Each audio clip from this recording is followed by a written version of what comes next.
Family history training. A summary of helping others to take the next step. Turning hearts of the children to their fathers. Hello. Welcome to Helping Others Take the Next Step. I'm Diane Loosley. I'm the Director of Patron Services for Family Search. And I'm Brian Edwards, and my teams work hard to make sure the Family Search website experience is a good experience for you. And we're happy to be here with you today, and we'd like to share some ideas with you about how to help others take the next step. Brian? Well, to begin with, we want to remind you about Elder Cook's invitation to each of us to make sure that we find, take, and teach. So what that means then is that we're supposed to go out and find our ancestors who need temple ordinances, prepare those names for the temple, and take them to the temple and perform those ordinances, or share them with somebody else who can do the work for us. And once you've done that, go ahead and teach somebody else to do what you just did, to do a find, take, and teach experience. So your calling as family history consultants is to help others to become Saviors on Mount Zion. That's a pretty amazing calling. It's pretty cool that you get to do that. And it's pretty exciting for us. Now the first principle, as we think about our work as consultants, the first principle we want to think about is the importance of supporting our priesthood leaders. So we would encourage you to go to your priesthood leaders and ask them what goals or what objectives do they have as priesthood leaders.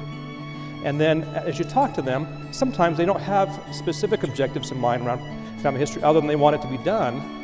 And you might simply ask them, what are your objectives that you have in the ward or the stake or the branch that you're in? And they may say, well, my focus right now is on retaining our new converts. Or my focus right now is on bringing people back into activity, or it's on missionary work. And guess what? The cool thing about that is that family history can help with all those objectives. So as you speak with your leaders, look for ways in which you can use your calling to support the objectives they have for the ward or branch in which you reside.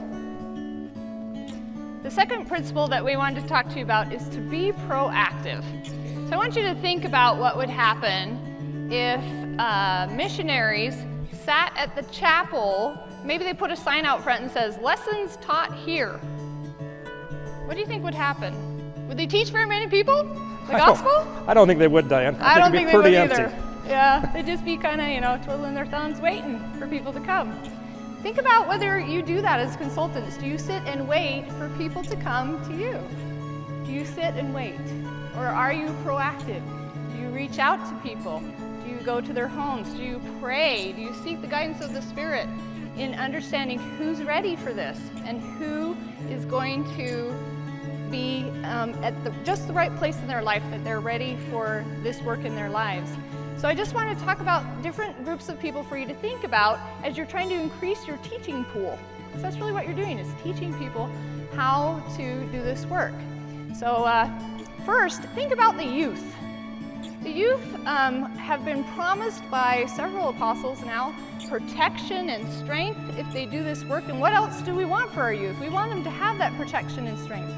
And they're just built for the technology. I mean, they've grown up with it. They know how to do this. They're perfect for it.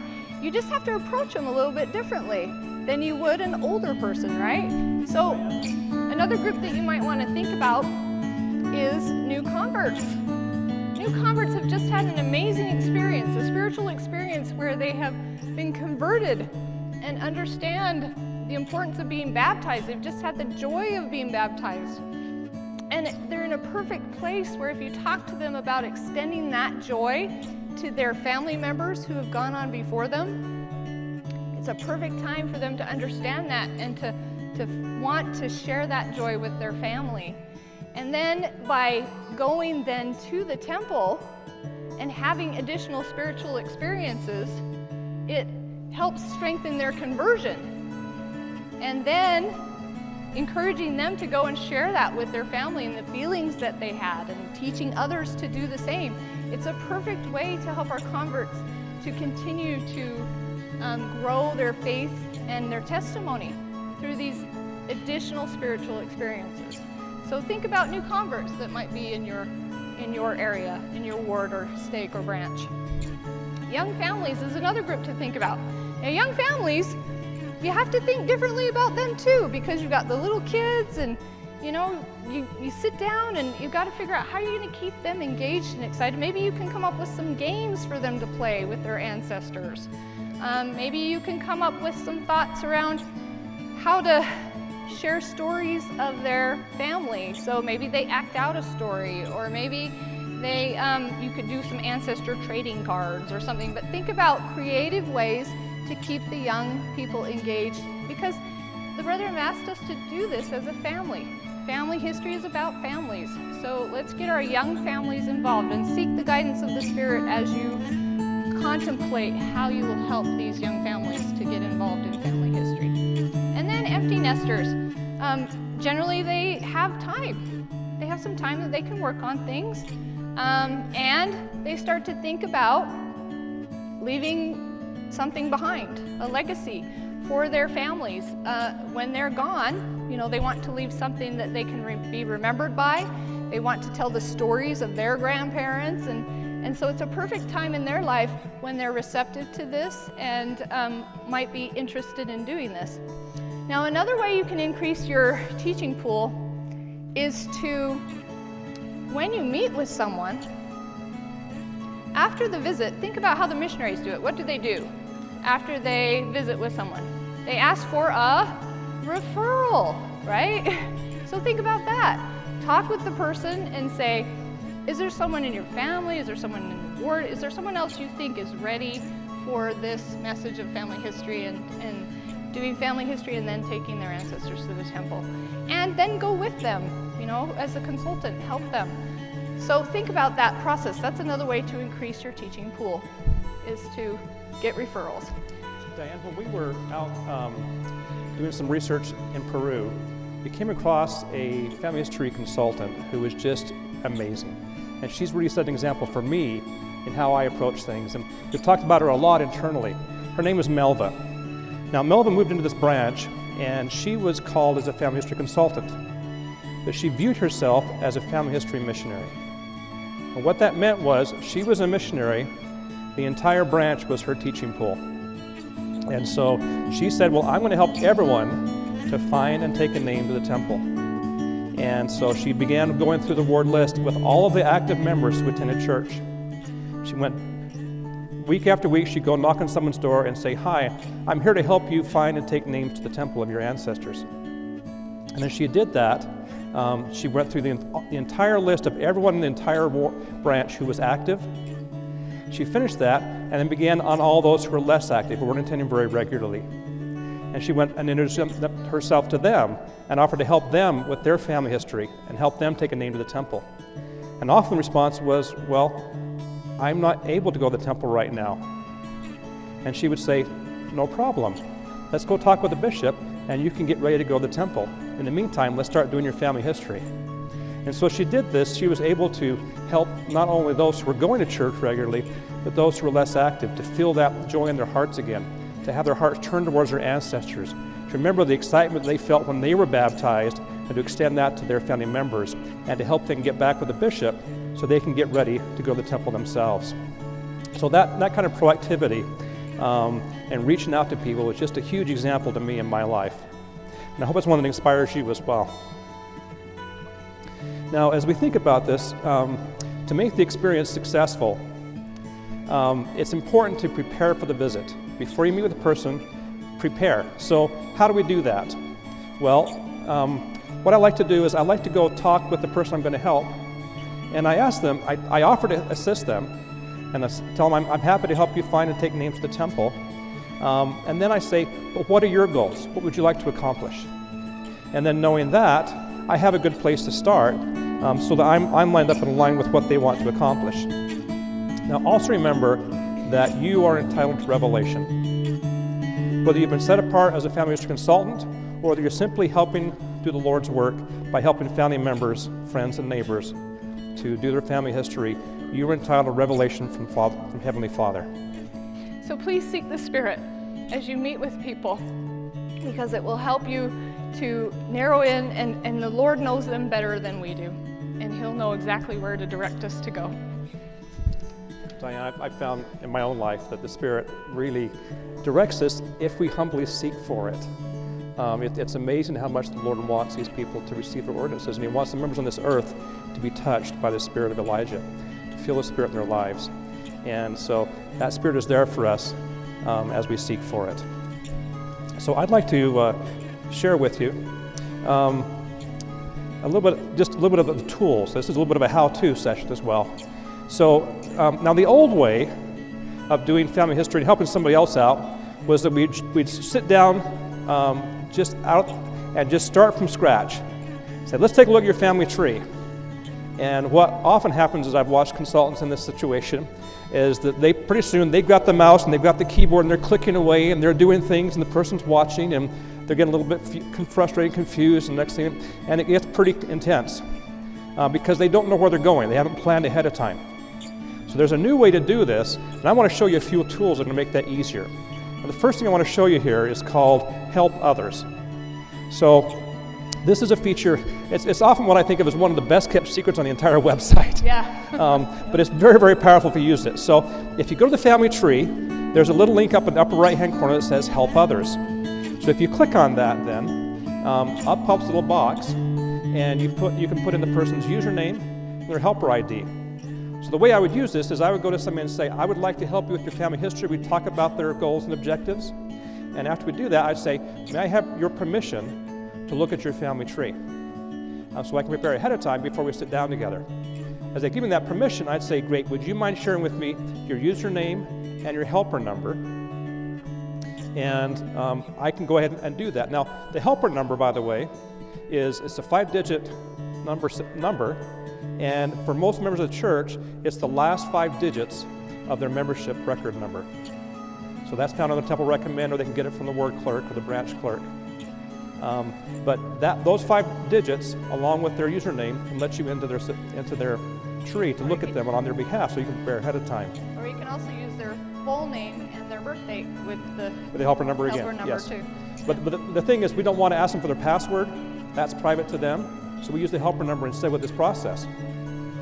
Once we've gone in, we can look at that. Now the other thing is, we'll be launching very soon, and so I'm going to give you a sneak peek into the future. We're going to have a new tab on here.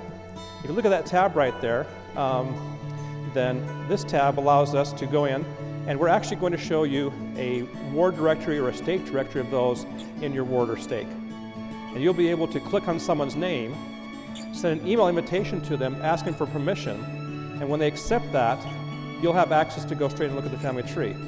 So the way this works then is I look at this, I look through the list of names, and I choose somebody I'm going to be helping. I then click on that and decide to send them an email. And once I send them an email, it sends them an invitation, they accept it, and I now have access to go in on their behalf to prepare ahead of time, so I'm ready to go meet with them when I'm ready to meet.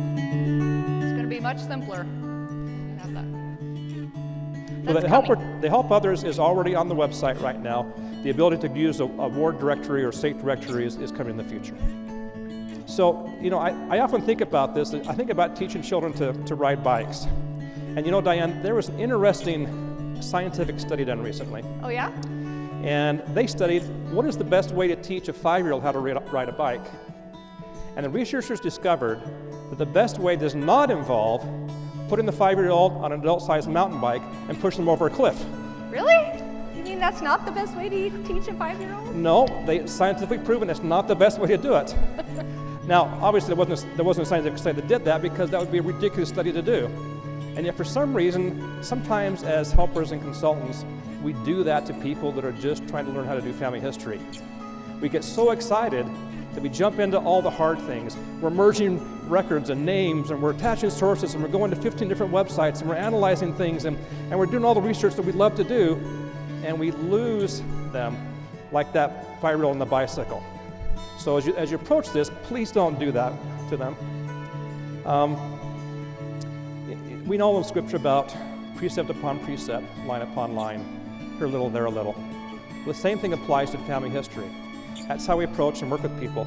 So start simple, start small, and take things at their pace, and don't try to do too much in the first visit. For example, when I'm working with somebody, I avoid doing any kind of tree merges. As I prepare ahead of time, I look, and if there's a messed up date in the tree, I go somewhere else that's simpler. So I don't have to take them in too deep, because I want to speak to their level. Now, all of us are new at some time, and so, please don't treat them like an expert.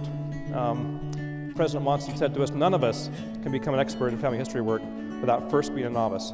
So remember, the people you're helping are usually novices. So this is a little bit like training wheels, moving to a bicycle, moving to mountain biking. We do the same thing. So what we do with family history is sometimes we start with simply looking for green temple icons that we can find that already need temple ordinances. As they get more advanced, we might involve them with hints, and then eventually move on to records research. So we're going to talk about each one of these, and we're going to start with the training wheels one with green temples and what that might look like. So with green temples, of course, the site identifies opportunities that there might be. And if you spend time in the tree ahead of time, you can identify places where you might find some green temples that are ready to go and that don't have duplicates and need to be merged, right? Because that's the all-terrain going down the hill crash experience. So find the places where it looks like they're good and you can proceed with the green temples. The next level of help is? Yes, hint harvesting. So we're going to talk a little bit about hint harvesting, and we're going to give you a very quick overview of how that might work. So the first thing we do is we work our way back in the family tree to somebody who was born before 1800. Now typically I don't go back beyond about 1790 or so because I want to make sure the records, that the information is good in the family tree. In this example I went a little bit further back because I knew the connections back to this point were good. So we go back to this ancestor, we then click on them, up comes a person card, we click on tree, it then puts them at the base of the family tree, and then we click on the descendancy view icon, and when we do that, it turns things around and we look at the descendants of this particular ancestor. Then we choose an ancestor, and if there's an arrow next to them, that means that person has a spouse and possibly children. There may be descendants of that person. So as we click on that, it opens up to show their descendants, and we can see information here. Now in this particular instance, there was a green temple icon sitting right there. And so this would be a great place to take somebody. However, as I researched this particular area ahead of time, so I didn't get confused with the person, I found that this green temple icon, even though it didn't say there were duplicates, there actually were duplicates. And so I didn't want to take the person again into a duplicate situation with merging and so forth. So I point out and said, here's this one, we'll do that one later. Let's move on to something else in the family tree. And then as we go through this then, we can go down and look at and say, well, gee, there are hints. And so we often look, I love the blue icons, because blue icons down the side mean they're record hints for the person. Yeah, now we're going to give you some examples of what the hints might look like. So here's some examples. These are, as you notice, they're marriages, births, deaths, census, things that have very clear relationships and places and dates and names, the kinds of things that you need to be able to find names to take to the temple. And the great thing about the hints is they're extremely accurate. In fact, I was hearing Robert Kerr, who's our person who takes care of this, and he said 98% accuracy on hints. So of 100, there's 2 that probably aren't accurate. Okay, so that's pretty good. And so you can trust them pretty well. You want to take a look. If I can interrupt though. Yeah. There's still that chance that it might be wrong. Yes. And so I don't go in blind with hints either. Right. I check them out. In fact, we find that the hints are really, really accurate in some types of records and less in other kinds or other locations. Yeah. And so I go in ahead of time, I analyze the hints, I make sure they're good, correct hints. Because again, I don't want to get confusion from the person, and I don't want to confuse them by trying to figure out really deep things. So I do all that as I prepare ahead of time with those hints. That's perfect. And some of the things to look for is these blue icons and purple icons. So the blue icons are the record hints, purple icons are research suggestions. And when you see those in combination, those are really great places to focus in on. And there's some other icons to watch for in combination with these. Let's talk about that for a second. So as I went down and looked through this area in the family tree, I found this section right here. And this really caught my eye because I looked at this and I saw a lot of yellow temple icons combined with blue icons for record hints, combined with purple icons for research suggestions. This is awesome. Now a yellow temple icon means this person has not had their temple ordinances done, but they don't have enough information to be able to qualify for temple ordinances yet. But as I go through and resolve those record hints, I can probably find enough information around names, dates, and places to be able to qualify that person to receive the temple ordinances in the system. So this was an area where I said, perfect, I love this. I want to zero in here. The other thing I saw is I saw several other children that didn't have an arrow next to them. No arrow means no spouse and no children. But I thought, hey, as I look at Joseph J. Woolley, yellow temple icon, blue record hints, I'll bet I may be able to find a spouse and children for him. So I looked at the hints on this person, Joseph J. Woolley, and sure enough, there were 3 census matches. A census is awesome, lots of family members in those. So I said, let's look at that. So as I went through and started looking at those, I found that in the 1860 census, we were able to add the wife. In the 1870 census, we added 3 children. So as we did this then, we were able to add them, and suddenly we had a whole family that needed temple ordinances. We had sources attached, we had good information, and we had people ready for temple ordinances. So at this point, what do? We'll celebrate. Woohoo! Tell the person how exciting this is. Let them see how awesome it is to be able to find these people. Help them reserve them. Help them know what to do next, right? Yeah.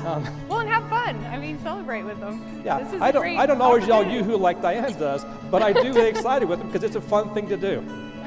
So whatever your style of celebrate is, celebrate with them. Have fun. And by the other thing to notice about this is that I have right now 5 people with green temple icons right here. Up above, I've got more record hints, and I've got more temple icons, or yellow ones that I can resolve. Guess what? I'm not going to do them today with that person because I don't want to wear them out. I don't want to overwhelm them. We've got 5. Let's have them go off and do the temple work for those 5 people. I don't want to get them overwhelmed. I don't want to do too much in one sitting. I also don't want to have them reserve more names than they can actually do in the temple. So you don't have to do it all, especially not in the first visit. And don't give them more than they can actually do in the temple. Yeah, because that's going to take them a minute to get those done. It is. So, as you think about this again, when you're working with beginners, teach at their level. Don't go too fast, don't go too far. And by preparing ahead of time, I can have an easy path. What a friend of mine calls the happy path. Yeah. And I like those words.